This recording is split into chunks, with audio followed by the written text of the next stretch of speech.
व्यापम का इस बार का बहुत बहुत ही अच्छा पहल हम लोग कह सकते हैं कि उसने क्या किया है कि जितने भी इस 2025 में एग्ज़ाम होने वाले हैं, व्यापम के द्वारा जितने भी परीक्षा आयोजित की जाने वाली हैं, उनका उन्होंने वार्षिक कैलेंडर जारी किया है। जैसे कि यूपीएससी क्या करता है, हर साल अपने पेपर का वार्षिक कैलेंडर जारी करता है, उसी तरह से उसी तर्ज पर व्यापम ने भी 2025 में आयोजित होने वाली सभी प्रवेश परीक्षाओं का क्या किया है, यहाँ पर ध्यान से देखेंगे तो हम लोग प्रवेश पत्र इन्होंने प्रवेश भर्ती परीक्षा का कैलेंडर जारी किया है। तो इसको हम लोग करेंगे क्लिक, यहाँ से क्लिक करके देखते हैं।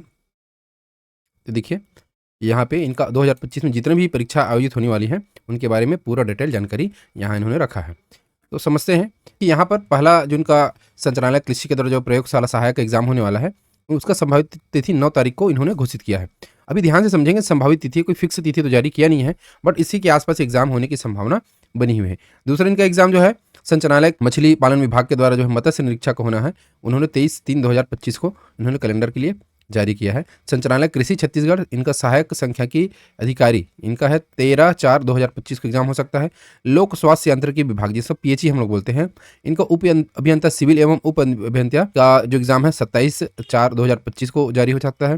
तकनीकी शिक्षा विभाग के अंदर जो हमारा कंपटीशन जो एग्जाम होता है, जिसको हम लोग एंट्रेंस एग्जाम के नाम से भी जानते हैं, जिसको हम लोग पीईटी बोलते हैं, पीटी 2025 कब हो सकती है, तो 1/5/2025 को इसका संभावना है। तो समझते हैं एमसीए का जो एग्जाम है उसका संभावित तिथि क्या हो सकता है, 1/5/2025 इसका संभावित तिथि हो सकता है। पीटी 2025 का संभावित तिथि है 8/5। उसी तरह से पीपीएससी का जो है संभावित तिथि है 8/5। उसी तरह से पीएटी एग्रीकल्चर जो टेस्ट है इसका एग्जाम संभावित तिथि 15। उसी तरह से प्री बीएड और प्री डीएड इनका भी 22/5 के अनुसार संभावित तिथि जारी किया जाए। नर्सिंग का जो एग्जाम होता है ना, बीएससी नर्सिंग जिसको हम लोग बोलते हैं, उनका एग्जाम है 25। ये सब इंट्रेंस एग्जाम है, क्वालिफिकेशन एग्जाम बोल सकते हैं पेपर के लिए। तो बीएससी नर्सिंग करने के बाद बच्चे उसमें एडमिशन लेते हैं। जैसे एमसीए का भी हम लोग यहाँ दिखा, एमसीए में बच्चे क्या करते हैं, एमसीए होने से पहले, एमसीए कोर्स करने से पहले एग्जाम देना पड़ता है, तो ये एमसीए का हो गया। उसी तरह से पोस्ट बेसिक नर्सिंग जिसका संभावित तिथि है 5/6 को। एमएससी नर्सिंग इसका भी तिथि लगभग 5/6 को ही है। सहायक विकास विस्तार अधिकारी, इसका बहुत लोगों का इंतजार है इस एग्जाम का, तो इनका जो एग्जाम की संभावित तिथि है 15/6/2025 को। उसी तरह से नगर सेना में नगर सैनिक के एग्जाम का संभावित तिथि 22/6 को। अभियंता पीडब्ल्यूडी विभाग में इसका एग्जाम की तिथि है 13/7 को। इसी तरह से उप अभियंता सिविल विद्युत यांत्रिकी के लिए है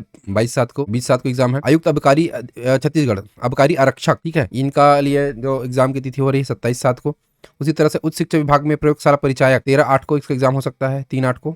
उसी तरह से मुद्र लेखन, ठीक है, dark mode assistant, postal boy, ठीक है, इनकम टैक्स उन्हें जूनियर हमाल कर्मचारी, चौकीदार, भृत्य, इनके लिए जो एग्जाम हो सकता है तो 31/8 को हो सकता है। अपेक्स बैंक के द्वारा जो एग्जाम किया जाता है उनका जैसे कनिष्ठ प्रबंधक, ठीक है, मेंटेनेंस उप प्रबंधक, कृषि विशेषज्ञ, प्रोग्रामर, कनिष्ठ प्रबंधक संवर्ग, ठीक है, उसके बाद फिर से उप प्रबंधक प्रोग्रामर, सहायक प्रबंधक, सहायक प्रोग्रामर, इनका जो एग्जाम है 7/9/2025 को हो सकता है।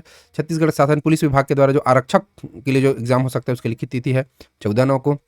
स्टाफ नर्स का जो हो सकता है एग्जाम उसका है 21/9 को। उसी तरह से स्वास्थ्य सेवाएं वार्ड बॉय एवं वार्ड आया के लिए जो पद सृजन किया जाएगा उसका एग्जाम हो सकता है 12/10 को। उसी तरह से पीएचई के बाद अनुरेखक का पद का एग्जाम हो सकता है 26/10 को। संचालनालय कृषि सेवाएं ग्रामीण पुरुष ग्रामीण स्वास्थ्य संयोजक के लिए जो एग्जाम हो सकता है 9/11 को। और अभी हैंडपंप टेक्नीशियन इसका एग्जाम हो सकता है 23/11 को। उसके बाद मुद्र लेखन जो सेवाएं हैं जिसमें हम लोग copy, folder, pen maker, grinding machine operator, fast digital printing, इसके लिए जो एग्जाम हो सकता है जूनियर रीडर जिसको हम लोग बोलते हैं, इसका एग्जाम हो सकता है 30/11 को। उसी तरह से WRA जल संसाधन विभाग जिसको हम लोग बोलते हैं, इसके जो आमीन पटवारी का एग्जाम हो सकता है, इसको हम हो सकता है 7/12 को। उसी तरह से अनुवादक और केमिस्ट का एग्जाम हो सकता है 14/12 और 21/12 को। ये सारी एग्जाम की जो तिथियां हैं संभावित है, और पद ऐसा नहीं है कि भी इनका पद सृजन किया जा चुका है, इनकी संभावनाएं हैं निकलने की। तो आप लोग, मैं बोलूँगा आप लोग जरूर इस कैलेंडर का इस्तेमाल करिए, और इसका इस्तेमाल करते हुए आप अपने जितने भी कॉम्पिटिशन एग्जाम के जो बच्चे तैयारी कर रहे हैं वो लोग इस कैलेंडर का इस्तेमाल करते हुए अपने आने वाले जो भी एग्जाम है उनका तैयारी कर सकते हैं। अगर आपको कोई भी हेल्प की जरूरत पड़ती है तो हमारा नंबर यहाँ पे आपको स्क्रीन पर दिखाई दे रहा होगा। हम आपकी उज्जवल भविष्य की कामना करते हुए हम लोग इस वीडियो को यहीं पर समाप्त करते हैं। बहुत बहुत धन्यवाद।